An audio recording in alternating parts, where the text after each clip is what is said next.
who's actually going to love the Vincent Audio SV700 hybrid integrated amplifier, who should walk away, and does it justify its price tag for the average audiophile who just wants music to sound right in the living room?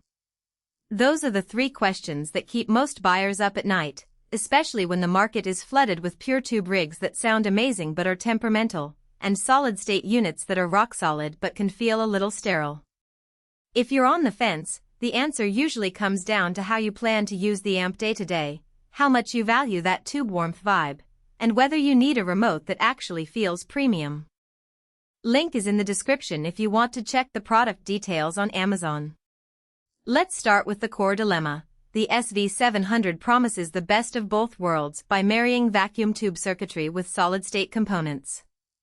In practice, that means you get the classic, warm, smooth tonality that tube lovers chase, while still having the tight, controlled bass and fast transient response that solid-state amps deliver.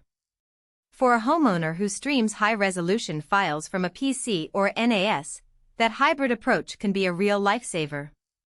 The tube side adds a subtle richness to vocals and acoustic instruments, making a Beethoven symphony feel like a live performance, whereas the solid-state side keeps the rhythm section grounded enough that your movie soundtracks don't turn into a mushy blur.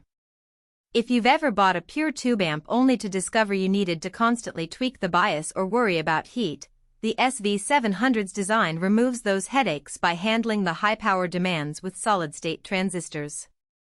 Now, who should actually press add to cart?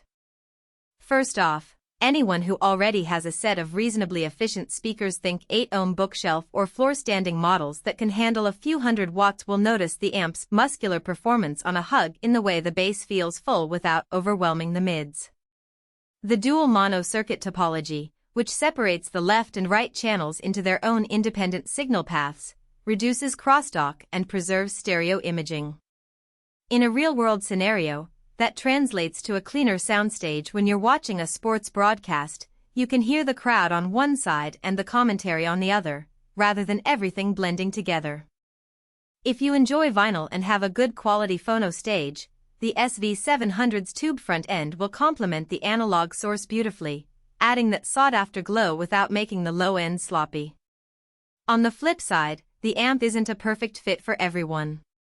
If you're a casual listener who only plugs a TV into a cheap soundbar, or you live in a small studio apartment where the speakers are tiny desktop units, you probably won't extract the nuance the SV700 is built to deliver. The hybrid design also means the amp runs a bit hotter than a plain solid-state unit, thanks to the tubes and the massive cooling fins on its all-aluminum chassis. While those fins look impressive and keep the internal temperature in check, they do add a slight hum if you're extremely sensitive to background noise. In a bedroom setting where you keep the volume low, that hum can become noticeable, especially on low-level passages. Practical strengths shine when the amp is used as the centerpiece of a dedicated listening room. The remote control, made from brushed aluminum, isn't just a gimmick, it actually feels substantial and stays on the coffee table without sliding around.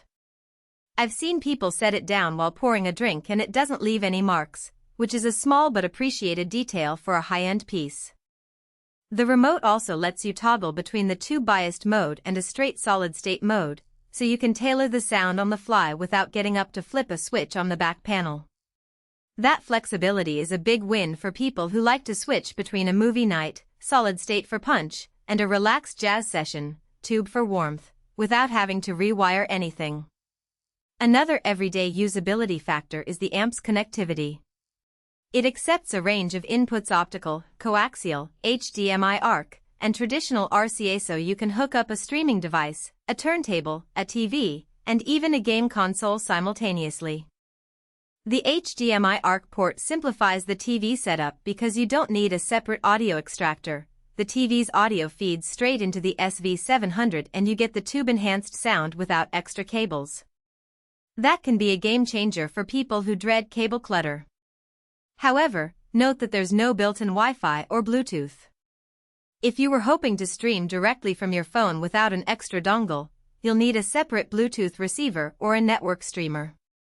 For a pure audiophile who already owns a dedicated streamer, that's no issue, but for a user looking for an all-in-one solution, it feels like a missed opportunity. Let's talk about the value proposition. The SV700 sits in the mid to high-end price bracket for integrated amplifiers, and the hybrid label often commands a premium. The price is justified if you count the aluminum chassis and cooling fins as an investment in longevity. The chassis is not just for looks, it dissipates heat.